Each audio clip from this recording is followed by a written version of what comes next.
te buscaba, Fisgón, porque creo que nos puedes dar una claridad de lo que está en juego este 6 de junio.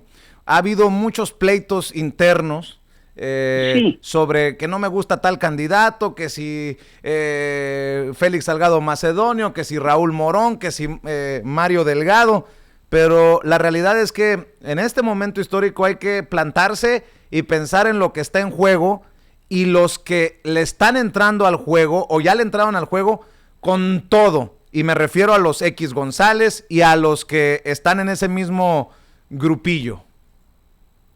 sí, mira, está claro que lo que está en juego es, entre otras cosas, la supervivencia del proyecto neoliberal y la supervivencia de un proyecto alternativo, ¿no?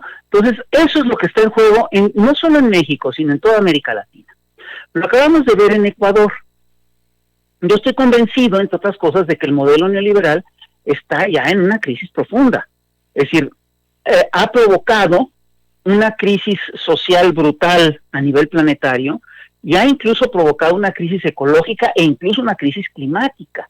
Todo esto que estamos viendo de los incendios en San Francisco y de los incendios en Tepoztlán y en Australia, etcétera, etcétera, tienen por supuesto que ver con el tema del cambio climático. Y el cambio climático está ligado al desastre ecológico que ha sido provocado por el saqueo indiscriminado de recursos naturales en todo el planeta. Y esto viene además ligado a un proceso de esclavización. Es decir, el modelo neoliberal no puede seguir avanzando. Es decir, para profundizarse el modelo neoliberal necesita estrategias de saqueo sistemático y profundizar el trabajo esclavo.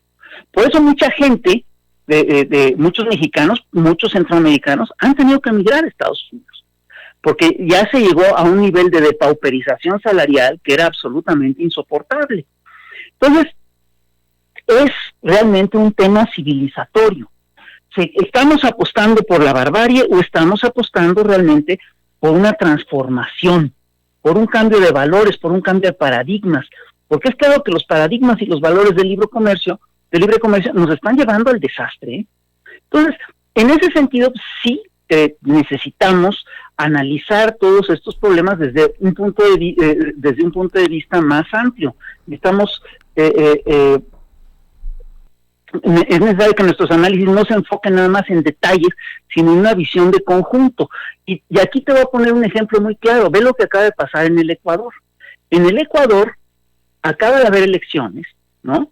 Y en realidad estaba el litigio entre dos grandes candidatos, que eran Lasso, un ex banquero, que defiende claramente el modelo neoliberal, y Araúz, que es gente de Correa, ¿no?, que defiende efectivamente los procesos, los gobiernos progresistas, las lógicas progresistas que encabezó en un momento dado Rafael Correa. En esa elección había un tercer actor que era muy importante, que era Yacu Pérez.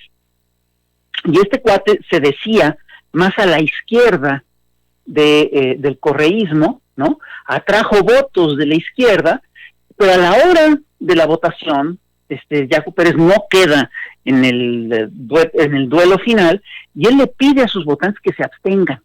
Y gracias a eso es que gana Lasso, ¿no? Perdón, sí hay que revisar la actitud de los actores izquierdistas que luego le hacen el juego a la derecha, ¿no? No debemos olvidar nunca que lo que está en juego es precisamente eso.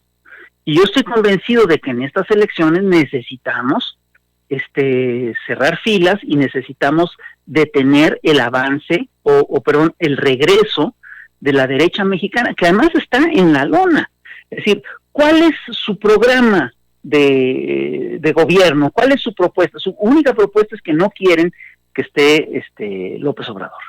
Su única propuesta es que quieren regresar a las lógicas anteriores. Bueno, y ahora son chistosos porque ahora de repente hasta ofrecen aumentos salariales que nunca dieron cuando estuvieron en el gobierno, prometen cuidado a la ecología que nunca dieron cuando estuvieron en el gobierno, prometen atacar la corrupción, cosa que jamás respetaron cuando estuvieron en el gobierno, ¿no? Pues eso es lo que está en juego en todos estos procesos. Y llama muchísimo la atención cómo en los momentos actuales básicamente están recurriendo a dos grandes estrategias. Y las estrategias a las que recurren son básicamente la guerra mediática y la guerra judicial, el llamado lawfare, ¿no? Que están ligadas claramente a las estructuras del viejo régimen. Por ejemplo, lo que tú acabas de leer, toda esta andanada de insultos, pues es parte de una guerra mediática, hombre, seamos claros, con la enorme diferencia de que de este lado no nos portamos así. Es decir, básicamente, cuando mucho respondemos a las provocaciones, ¿no? Pero en general lo que hacemos es que exponemos problemas y denunciamos con documentos, con fundamento, etcétera, etcétera, etcétera, ¿no? Del otro lado, las acusaciones son brutales. Todos estos insultos de que eres o de que somos unos lambiscones del actual régimen porque vamos a asegurar, decir, eso primero no es cierto. Eso no ha ocurrido ni ocurrirá, ¿no? Y la otra cosa es muy simple. Es muy distinto opinar por consigna y es muy distinto defender lo que crees, ¿no? Porque en el caso de la gente del viejo régimen, queda muy claro que estos actores defendieron a hombres profundamente corruptos, ¿no?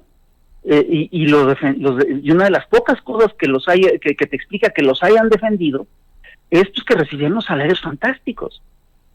Porque lo que sí es un hecho es que, hasta donde yo puedo ver, la actitud de la gente que informa a favor de la Cuarta Transformación es muy distinta, ¿no? La gente no está aquí por dinero, sino por convicción. Y esa es la gran diferencia, y la diferencia es brutal. Así es. Querido